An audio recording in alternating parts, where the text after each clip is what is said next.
전북 브리핑입니다.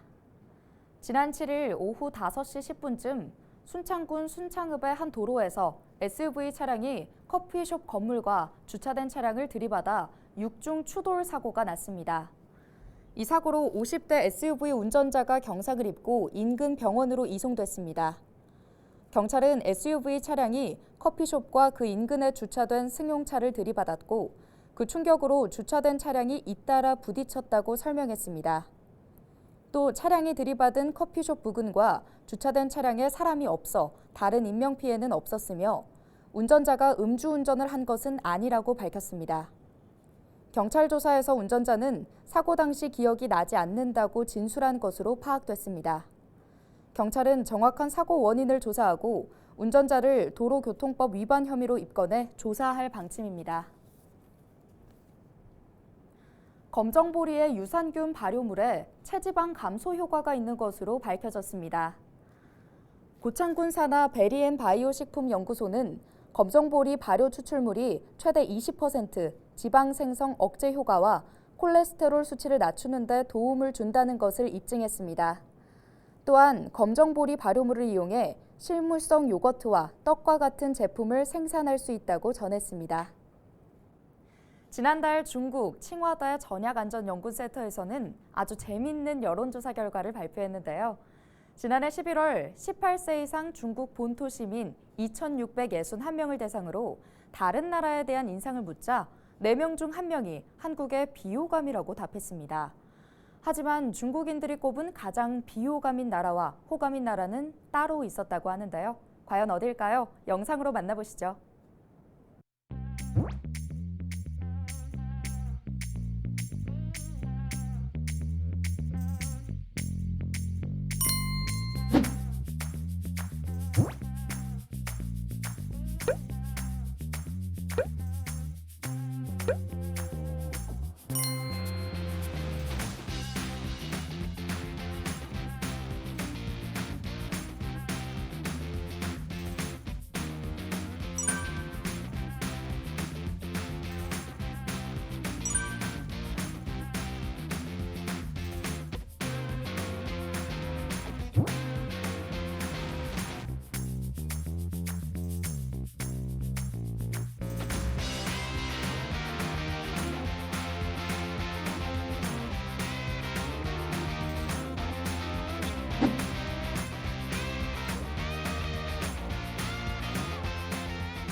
남원시는 교통난 해소를 위해 지능형 교통 시스템을 구축하기로 했습니다. 남원시는 국비와 시비 등 25억 원을 들여 남원 지역 교통시설에 전자와 정보통신 등 지능형 기술을 접목할 계획이라고 밝혔습니다. 남원시 관계자는 이 사업이 마무리되면 시내 진입 교통량 분산과 혼잡 구간을 해소하는 신호체계를 운영할 수 있을 것으로 기대했습니다. 지능형 교통체계 구축을 통해서 운전자의 불편함을 해소하고 보행자의 안정성을 높여서 쾌적한 교통환경을 제공해 가겠습니다.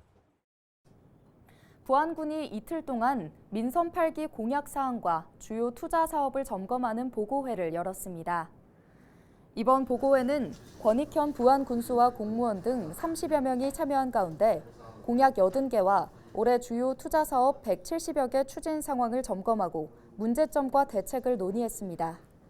특히 진행이 더딘 사업을 중점적으로 확인해 차질 없이 추진될 수 있도록 부서 간 협업 체계를 강화하기로 했습니다. 김제시 광활면 신광마을과 부안군 백산면 대산마을이 농림축산식품부에서 주관하는 내년 취약지역 생활여건 개조 사업에 선정됐습니다. 김제와 부안을 지역구로 둔 더불어민주당 이원택 국회의원에 따르면 오는 2027년까지 4년 동안 국비를 포함한 23억여 원을 들여 신광마을 일원의 노후주택 정비와 마을 공동이용시설 신축과 같은 기초생활 인프라를 구축합니다. 부안군도 2024년까지 16억여 원을 들여 대산마을 일원의 노후화된 주택과 마을 안길 등을 정비합니다. 지금까지 전북 브리핑이었습니다.